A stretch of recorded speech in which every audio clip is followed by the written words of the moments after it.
Hey folks, Chris Vandeviver here from WhyLogicProRules.com, the website that helps you get the most you can out of Apple's Logic Pro 10. Today I want to talk about how to add power and punch and life and glue and all those good words to Wimpy drummer tracks.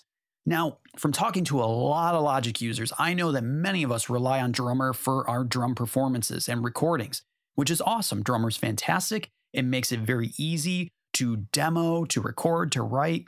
In fact, I find Drum Kit Designer, the software instrument that powers the acoustic style instruments, to just be awesome. I love it. I prefer it over the third-party options as I find it sounds a little more authentic. But with that authenticity, Drummer can sometimes sound, a little lackadaisical, a little wimpy when we need it to be more assertive and bombastic. I have a riff here that I wrote. It's a pretty basic punk rock riff, nothing crazy. I used Amp Designer for the amps. I had a bass DI and I used Drummer. I have Kyle as my drummer. I just tweaked a little bit of the performances, nothing crazy. I didn't add any other processing. So first things first, I just want to listen and show you this riff that I wrote before the processing that I'm going to demonstrate. Let's just take a listen.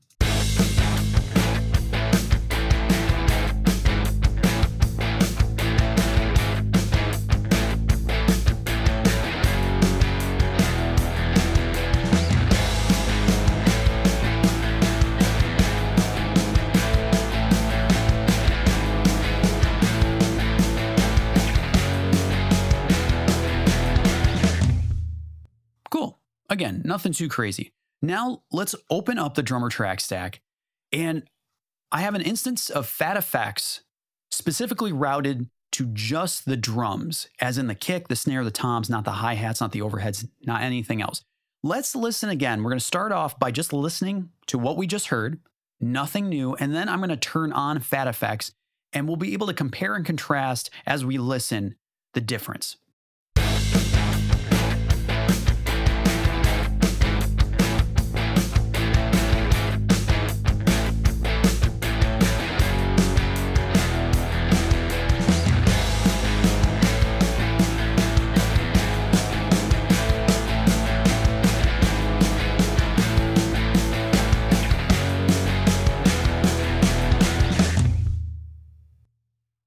As you can probably hear, there's a pretty dramatic difference. Now, before we dig into Phat FX, we got to do a little bit of routing to accomplish this task. So what I want, again, is to take the kick, the snare, and the toms, and none of the cymbal activity, none of the room or leak, just the individual drums, and I want to send that to its own aux channel. Now, as you can see, I've already routed this to bus 21, which is right over here. Just for the sake of it, let's route it to a new bus. So I'm going to route these tracks to bus 22. And then we can see down here that Logic has created a new aux channel. So these are being sent to this aux channel. I'm going to name this IND-DRM for individual drums. It's a stereo track. And I want to make sure that this aux channel for the individual drums is still part of the track stack. I don't want this separate away from the rest of the kit. So we can see that the top level of the SoCal kit that Kyle uses, everything's being sent to bus 4 except for these individual drums. So let's go to the output of this aux channel and let's go to SoCal and then pick bus 4. So now this new bus is part of the drum track stack. Perfect. Everything's being sent to the same place. You can tell by just listening to the kit by itself. Perfect. And if I mute this,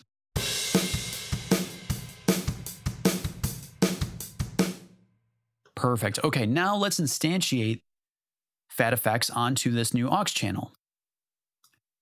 If we open it up, now Phat FX was released at 10.4, and it is amazing for processing drums, bass, and a myriad of other tasks, but it's really billed as like a drum and bass type of processor.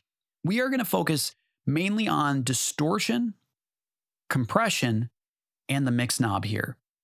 So my goal is to use Phat FX to glue these drums together, kind of dirty them up a little bit with distortion so there's a little more aggressiveness, and use compression to squash it so they feel like they're lurching out at you a little more, and then blend a taste. It's a lot like parallel compression, and I have a video all about why I love parallel compression, but it's going to be a little more aggressive than just parallel compression. You can see here I've mixed about 70%. What makes the Phat FX great is that we have all these modules, and though we can't move this box over here or that box over there, we can move everything around down here in the strip.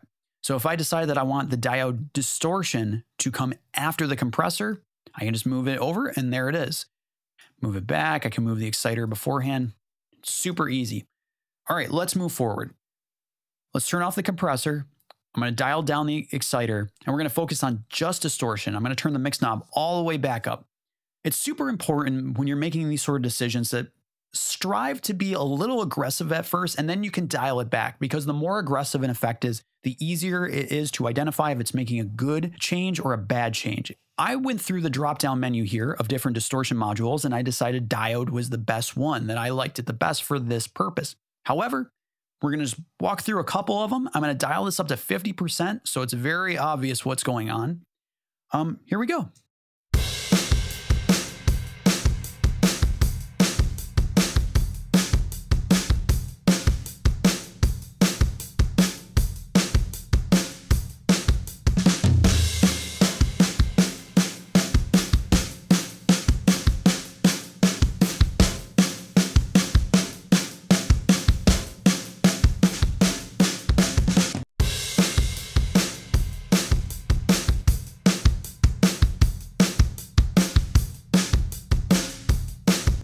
So to my ears, the diode is just more aggressive. It's just squashing the whole signal a little more. You hear more of like the snare rattle.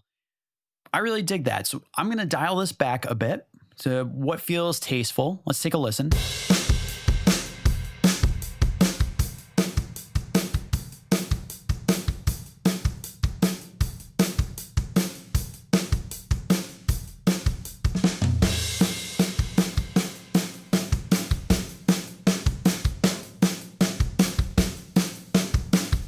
I kind of like the breathing of the snare, but maybe we'll dial it back as we introduce compression. So now we're going to introduce the compressor block. Just press this power button, it turns on, awesome. And we have all the different modules of the Logic compressor included in here, plus a couple extras. Now I had chosen the Studio FET, which is just like the Studio FET in the Logic compressor, minus a lot of controls. It's emulating in 1176. It's pretty awesome. All right. Let's hear this. I'm going to dial this up. Just take a listen.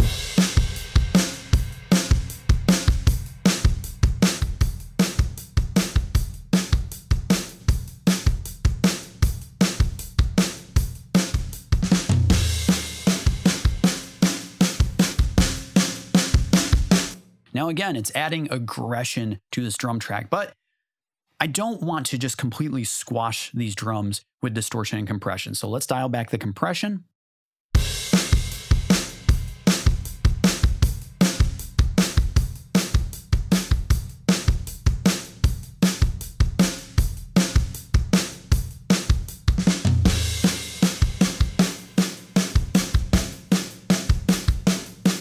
Okay, cool.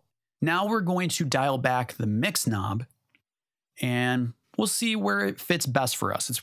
It's always best to test drive these changes in the mix, not just in solo. So I'm going to bring everything back in and we'll adjust the mix knob to taste. We'll start at 0.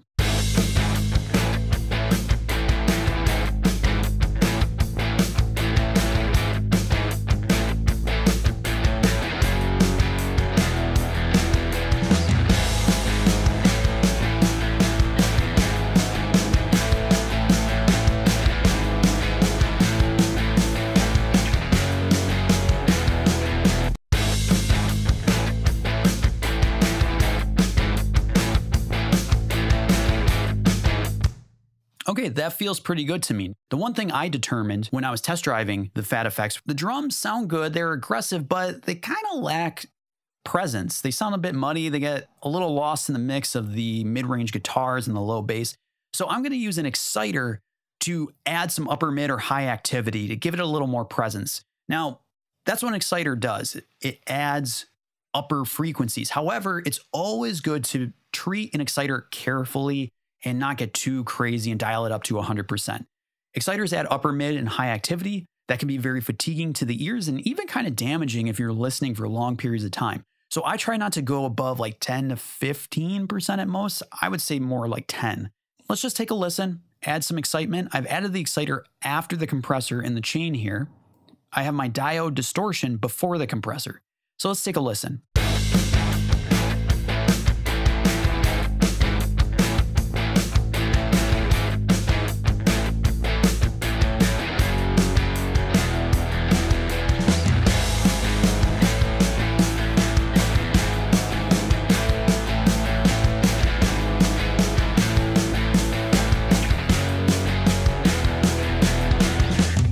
So now the drums have a little more snap, a little more activity. They poke out more in the mix. Let's hear just these individual drums before and after. All right, here we go.